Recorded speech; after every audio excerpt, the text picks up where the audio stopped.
السلام عليكم ورحمة الله وبركاته. اللهم صل وسلم وبارك على سيدنا محمد. يا مساء الفل على عيونكم، ازيكم حبايب قلبي؟ عاملين ايه؟ يا رب تكونوا بخير، يومكم كله خير وفرحة وبركة وتفاؤل. قبل ما نبتدي الفيديو ما تنسوناش باللايك، واللي ما اشتركش في القناة يا ريت يشرفني وينورني بالاشتراك وتعليق جميل منكم. مع بعض النهاردة هنعمل الفتة وهنسلق اللحمة.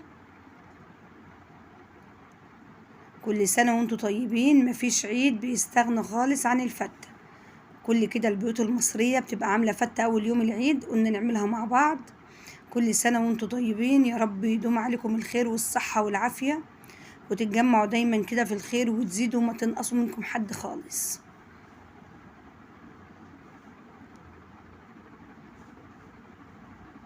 حلوة جدا يا جماعة الفتة، بتبقى طعمها وريحتها كمان في منتهى الجمال. قليل اللي ما بيحبش ياكل فتة.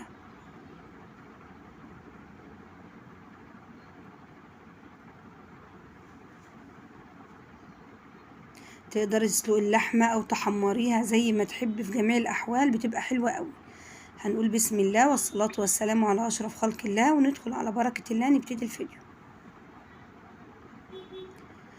اول حاجة يكون معانا لحمة حاطينها على النار، ويا دوبك مقطعين بصلة.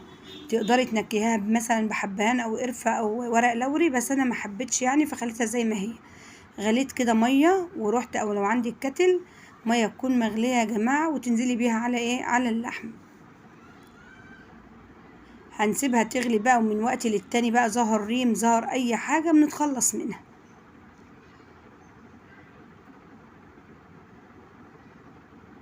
في الوقت ده ظهر معانا اهو شوية من الريم، بنبتدي نتخلص منهم.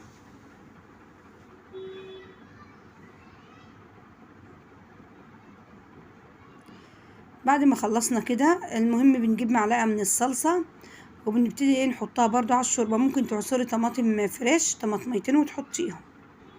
هنسيب بقى اللحمة تستوي ونبتدي نعمل ايه في اللي هي الصلصة بتاعت الفتة. بنحط ايه معلقتين من الزيت كده، عليهم معلقة من الثوم، ونبتدي نقلب فيها كده لحد ايه ما تصفر معانا.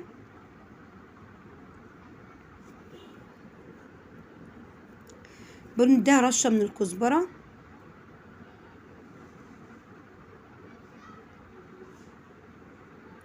ونديها برضو تقليبة كده.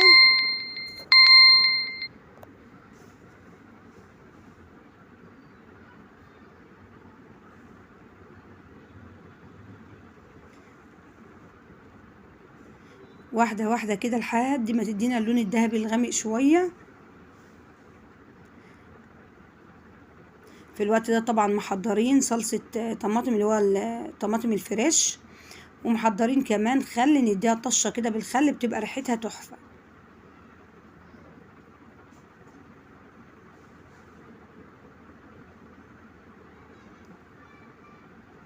طبعا الفتة بيبقى لازمها يا جماعة عيش من اللي هو عيش البيتي اللي هو الناشف وكده. لو بيتباعوا متوفر عندك عادي بالفرد، ما فيش حد عنده عيش من الناشف ده، بنجيب عيش الطابونة عادي جدا، نقطعه مكعبات بالمقص صغيرة. حطي معلقتين، احنا في الوقت ده حطينا معلقة من الخل، وهننزل على طول بعصير الطماطم، وهنحيقها بقى ملح وفلفل اسود وشطة، ونسيبها ايه لحد ايه ما تتسبك معانا. تروحي ايه مقلبه كده معلقتين سمنه مع العيش اللي قطعتيه مكعبات صغيره، وتدخليه الفرن بيقرمش وبيبقى طعمه تحفه. الكلام ده في حاله ان ما يكونش متوفر عندك العيش اللي هو البيت الناشف.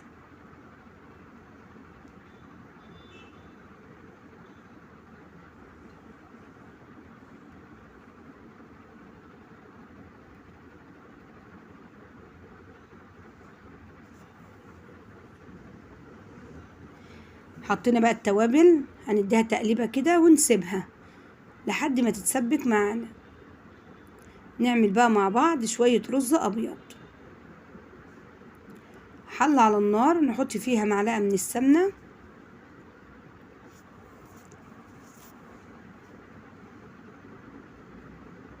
وحبة بقى من الرز اللي هو الرز المصري العادي جدا. لو بتحبي الفتة برز اللي هو بشعرية، مفيش اي مشاكل، اعمليه زي ما تحبي اعمليه. بنفضل نديله كده تقليبه لحد بس يا دوبك ما يسخن معانا شويه. انا ما بحبش لونه يغير. وبرده الرز الابيض ما بسقهوش بشوربه، بسقيه بميه، برده بسخن ميه كده مغليه على النار وبحط له هو ملح بس. وممكن تحطي مع الملح معلقه صغننه خالص من الخل عشان بتديله بياض كمان حلو جدا ليه.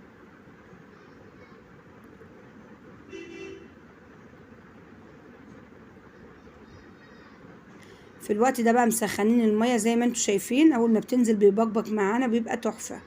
بنبتدي ننزل بقى كده ونسيبه على النار. مجرد يا جماعه ما بيتشرب تهدي عليه النار خالص، حتى لو عندك شياطه ممكن تحطيها.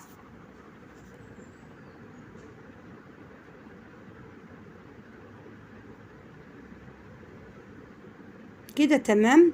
الشوربه بتاعتنا كمان خلصت وحيقناها وتمام. هنبتدي بقى نجيب العيش اللي مكسرينه والشوربه بتاعتنا بتغلي، طالعه معانا تحفه يا جماعه. نبتدي بقى ايه نسقي العيش بتاعنا.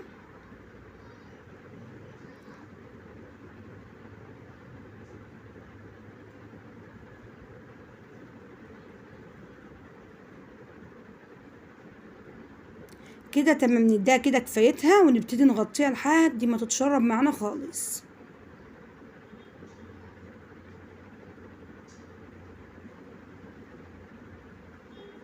وممكن كمان تروح حاطه على العيش دي ايه مغرفه من الشوربه من الصلصه، صلصه الفته اهو زي ما انتم شايفين. والرز كمان استوى ومفلفل معانا وتحفه. نبتدي نحط كده الرز على وش الفته.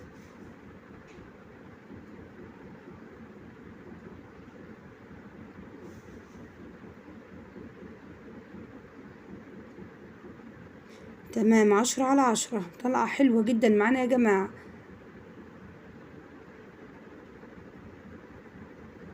تعملي بقى الكمية كده يعني المناسبة ليك. يعني لو كنتوا مثلا كل ما كان يعني عدد الأسرة أكتر بتزودي طبعا، لو قليل وكده ممكن تعملي طبق صغير على قدكم وكده. شايفين الرز أبيض جدا ومفلفل وتحفة. مهم جدا يكون المية بتاعتنا يا جماعة بتغلي. هنبتدي بقى ايه نحط صلصة كده على الوش، وكمان غرفنا اللحم طالعة معانا تحفة.